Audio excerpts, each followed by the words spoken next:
민수기 3장 40절부터 51절 말씀입니다. 주님께서 모세에게 말씀하셨다. 이스라엘 자손 가운데서 태어난 지 한 달이 넘은 맏아들은 모두 등록시키고 명단을 작성하여라. 나는 주다.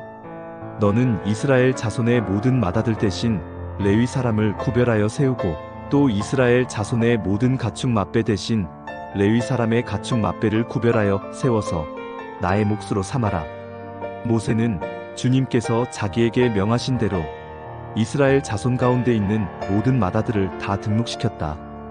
태어난 지 한 달이 넘은 이들로서 명단에 등록된 맏아들은 모두 22,273명이었다. 주님께서 모세에게 말씀하셨다. 너는 이스라엘 자손의 모든 맏아들 대신 레위 사람을 구별하여 세우고 이스라엘 자손의 가축 맏배 대신 레위 사람의 가축 맏배를 구별하여 세워라. 레위 사람은 나의 몫이다. 나는 주다. 이스라엘 자손의 맏아들은 그 수요가 레위 사람보다 273명이 더 많으므로 나머지 사람은 그 수만큼 속전 곧 물어내는 값을 치러야 한다. 한 사람의 5세겔씩 물도록 하여라. 세겔은 성소에서 따르는 방식대로 20게라를 한 세겔로 계산하여라. 그 돈은 아론과 그 아들들에게 주어서 나머지 사람을 물어내기 위하여 치른 속전으로 삼아라. 그리하여 모세는 레위 사람을 대신 세워 속하고 그 나머지 사람에게서 속전을 거두었다. 그가 이스라엘 자손의 맏아들에게서 거둔 속전은 성소의 세겔로 1365세겔이었다. 주님께서 말씀하신 대로 모세는 그 속전을 아론과 그의 아들들에게 주었다. 모세는 이처럼 주님께서 명하신 대로 하였다. 아멘. 오늘 본문에 보면 레위 지파가 어떻게 그 모든 자손들 가운데서 구별됐는지가 나옵니다. 쉽게 말하면 그들은 이스라엘 백성들의 대표자였고, 그리고 마치 11조와 같이 이스라엘 족속들을 모두 대표하여 하나님께 드려진 살아있는 제물과 같은 존재들이었습니다. 구약을 전체적으로 이해하는 데 있어서 유월절이라는 모티프는 굉장히 중요합니다. 사실 성경 전체를 이해하고 예수 그리스도의 존재 그리고 사역을 이해하는 데도 유월절 어린 양이라는 키워드는 매우 중요하죠. 그것이 나왔던 첫 번째는 이집트에서 탈출하게 되었을 때 10번째 재앙을 이해할 필요가 있습니다.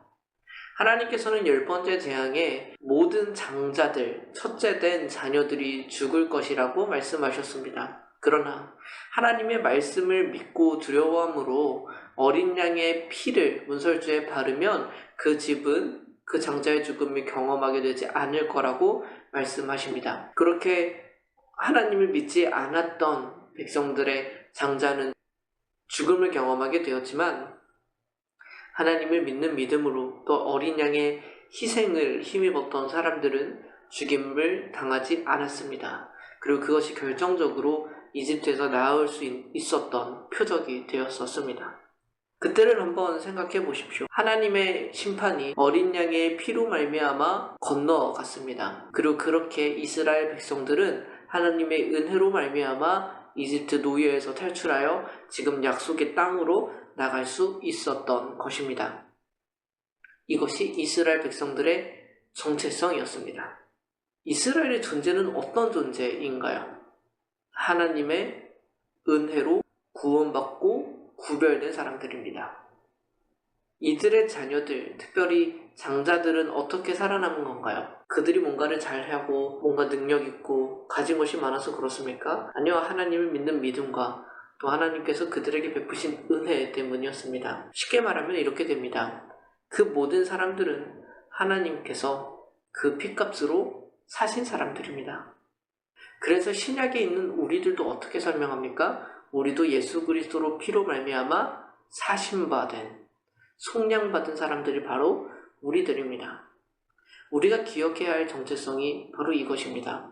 이스라엘 백성들의 정체성을 두 눈으로 확인하고 그것을 잘 드러내기 위해서 레위 사람들을 뽑은 것입니다. 그리고 그들을 세워놓습니다. 이것이 얼마나 정확한지를 보여주기 위해서 부족한 사람만큼 돈을 걷어서 그 또한 하나님께 제물로 드리는 것을 우리는 보고 있습니다. 이스라엘 백성들의 정체성, 변하지 않는 정체성은 하나님의 은혜로 사심받은 존재들이라는 것입니다. 이들은 하나님의 소유된 백성입니다. 그것을 나타내는 가장 큰 표징이 레위인의 존재였던 것입니다. 지금 우리가 이 말씀을 통해 기억해야 될 것은 레위인들만이 이렇게 구별되었던 것이 아니라 모든 백성들이 하나님께 사신바 되었었던 것이구나 라는 것을 생각해 볼 필요가 있습니다. 우리도 마찬가지입니다. 우리의 죄를 위하여, 우리의 삶을 위하여, 우리의 영혼을 위하여 누가 희생을 당하셨습니까?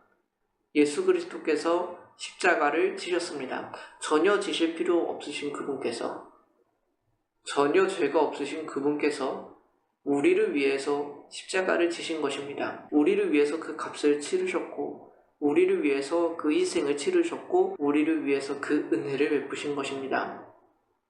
우리의 정체성은 그 핏값으로 사심받은 사람들입니다. 그 은혜로 말미암아 구원받은 사람입니다. 우리는 자유하지만 자유롭지 않은 사람들입니다. 이것이 참 모순적이지만 그리스도인의 삶을 잘 나타내줍니다. 우리는 이제는 죄에 매이지 않고 자유롭게 살아갈 수 있는 사람들이 되었습니다. 그리고 우리는 앞에 놓인 우리의 삶과 인생을 여전히 자유롭게 살아갈 수 있는 것이죠. 그러나 한편 우리는 자원하여 매인 자와 같은, 자유롭지 못한 자와 같은 삶을 살아갑니다. 왜 그러냐면 예수님께서 우리를 위하여 죽으셨기 때문입니다. 우리가 작은 은혜와 호의를 받아도 감사의 도리와 은혜에 보답하는 것이 마땅한 줄 압니다. 그렇다면 우리는 그 목숨값은 어떻게 치러야 할까? 하나님의 은혜에 대해서는 우리가 어떻게 갚아야 할까? 우리는 그 하나님에 대한 반응, 그 은혜와 희생에 대한 반응으로 기꺼이 우리의 자유를 내려놓기도 합니다. 하나님께서 우리의 삶을 통해 기뻐하시고 또 필요한 일을 하옵소서 하는 마음으로 우리 자신을 드리는 여전히 또 거룩한 산제물의 삶이 시작되는 것이죠. 이것은 율법적으로 하나님께 드려야만 하는 것이 아닙니다.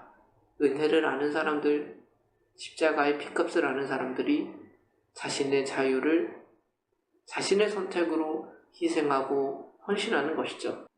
이것이 우리의 그리스도인이라는 정체성이 가져다주는 삶의 태도입니다. 오늘 이 레위인들의 구별됨을 통해서 우리 자신이 어떤 존재인지를 생각하고 깨닫는 하루가 되기를 소망합니다. 우리의 존재는 그런 것입니다. 때로는 은혜도 있고 십자가도 있고 대속제물도 잊은 채 살아가지만 우리의 정체성은 죄의 종된 우리를 위하여 값을 치르시고 사신받은 그런 존재가 바로 우리입니다. 그런 우리가 우리를 사신 하나님 앞에 어떤 모습으로 살아갈지를 고민하며 나아가는 우리 모두가 되기를 소망합니다. 함께 기도하겠습니다. 하나님 아버지, 저희들은 그리스도의 핏값으로 사신받은 존재입니다. 죽음의 종으로 살아가는 우리들을 주님께서 사셨습니다. 돈이 아니라 예수 그리스도의 죽음으로, 그가 친히 대속제물이 되심으로 우리를 사셨습니다. 주님, 이제 우리는 그것을 어떻게 갚아야 할지요? 하나님의 은혜와 희생에 우리는 어떻게 응답해야 하는지요? 우리의 삶 속에서 그리스도인의 정체성을 되찾게 하시고 어떻게 하면 하나님의 은혜에 보답하며 어떻게 하면 주님의 은혜에 응답하며 살아갈 수 있을지를 고민하고 살아가는 우리 모두가 되기를 원합니다. 단 한순간도 우리의 정체성, 우리를 위해 주신 은혜를 잊지 않는 사람들이 되게 하여 주시옵소서. 늘 우리를 불쌍히 여기셨고 먼저 사랑하신 예수 그리스도의 이름으로 기도드립니다. 아멘.